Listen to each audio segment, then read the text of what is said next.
आप सभी मित्रों का हमारे प्रशस्त एकेडमी चैनल पर हार्दिक स्वागत है।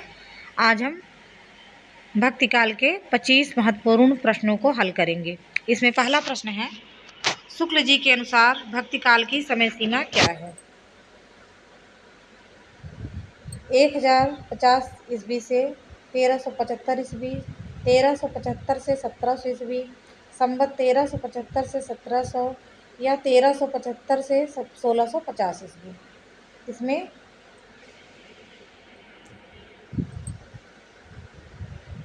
संवत 1375 से 1700 तक ईस्वी जो है वो निर्धारित किए हैं रामचंद्र शुक्ल ने।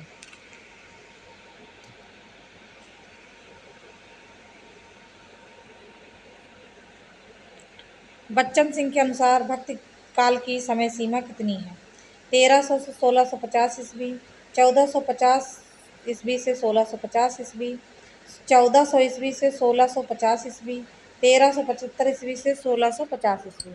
तो बच्चन सिंह ने 1400 से 1650 ईस्वी भक्त काल की समय सीमा निर्धारित की है।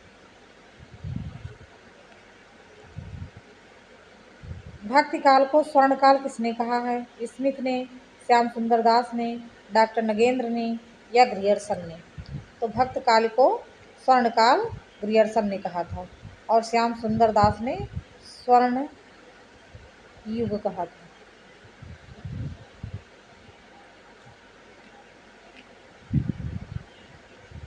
सा परानु त्रिशुरे सूक्ति किस ग्रंथ में मिलता है? ऋग्वेद में, नारद भक्त सूत्र में, छांदोग्य उपनिषद में, कठ उपनिषद में?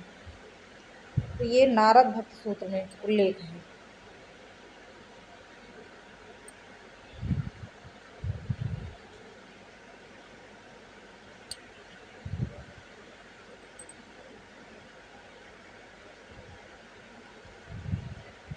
पांचवा प्रश्न है कि धर्म का रसात्मक रूप ही भक्ति है, यह कथन किसका है?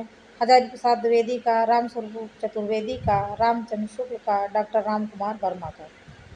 तो ये रामचंद्र शुक्ल का कथन है। चिंतामणि में उन्होंने ये कहा हुआ है।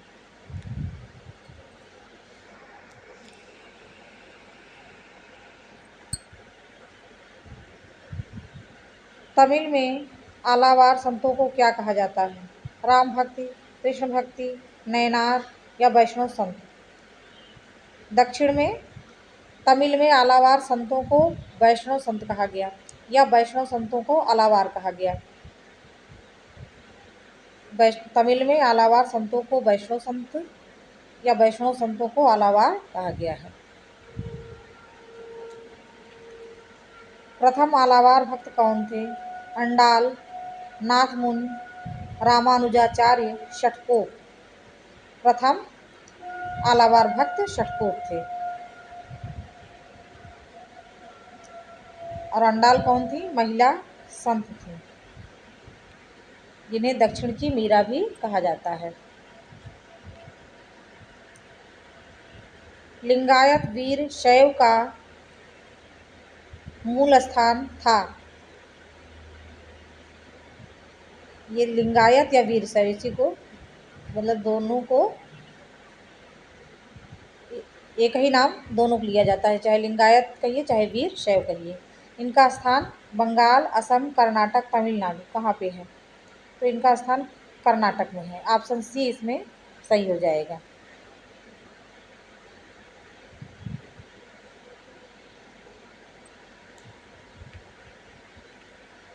अद्वैतवाद के प्रवर्तक कौन थे? रामानुजाचार्य, माधवाचार्य, विठलनाथ, शंकराचार्य? अद्वैतवाद के प्रवर्तक शंकराचार्य थे। इनका दर्शन जो था अद्वैतवाद का था और इनका संप्रदाय क्या था? स्मार्त संप्रदाय था।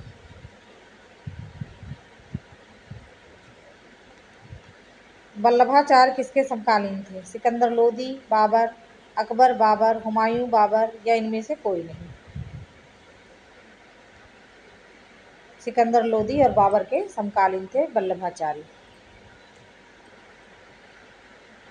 निम्नलिखित में असंगत है।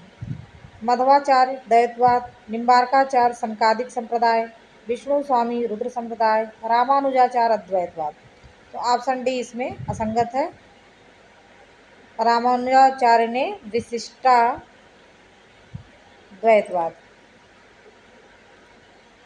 की स्थापना की थी, जबकि अद्वैतवाद की शंकराचार्य ने।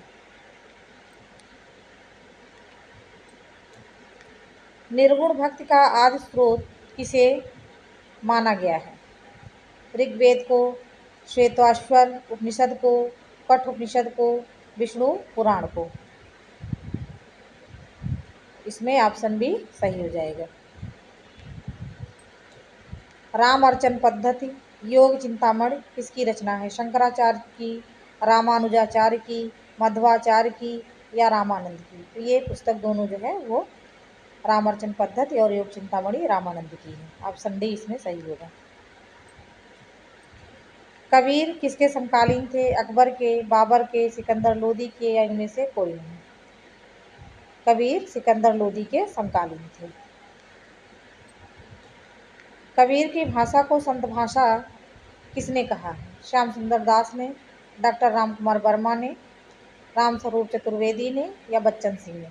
कबीर की भाषा को संत भाषा डॉक्टर बच्चन सिंह ने कहा है। श्याम सुंदर दास ने पंचमेल खिचड़ी कहा है।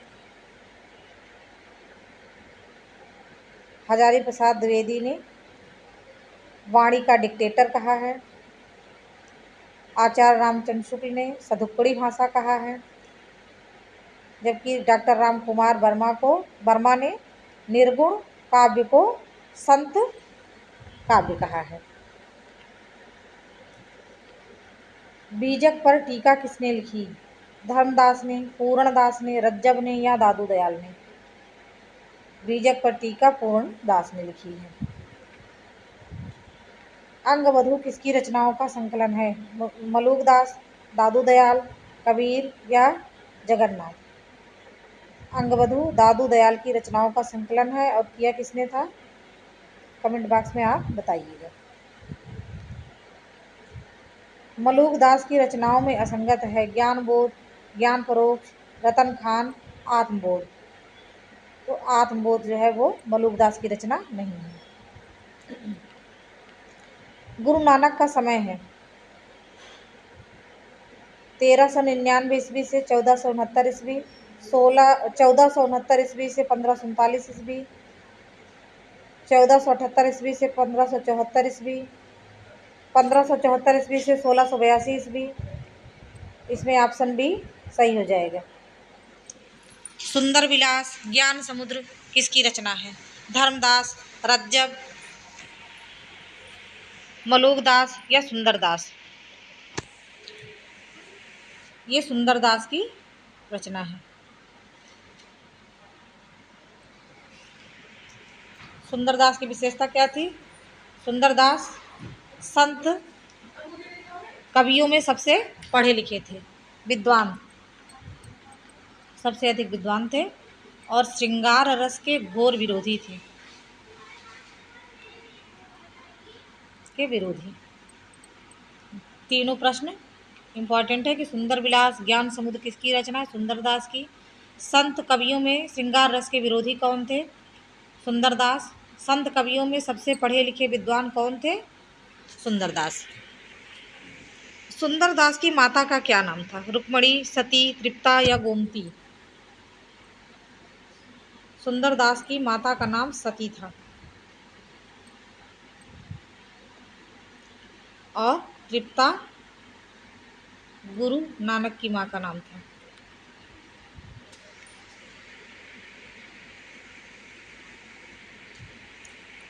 नानक की किस रचना में नानक का दर्शन सार है? जपजी में, असादीवार में, नसीहतनामा में, ये नामा है या सोहिला में? तो जपजी ये नानक की रचनाओं का दर्शन सार है। ज्ञान योग, ध्यान योग, विज्ञान योग किसकी रचनाएं हैं? हरिदास निरंजन की, रज्जब की, जम्भनाथ की, अक्षर अनन्य की? तो ये रचनाएं जो हैं अक्षर अनन्य की हैं। उदासी संप्रदाय की स्थापना किसने की थी? श्रीचंद ने, लक्ष्मीचंद ने, पूर्णदास ने, हरिदास निरंजन ने? तो श्रीचंद ने उदासी संप्रदाय की स्थापना की थी।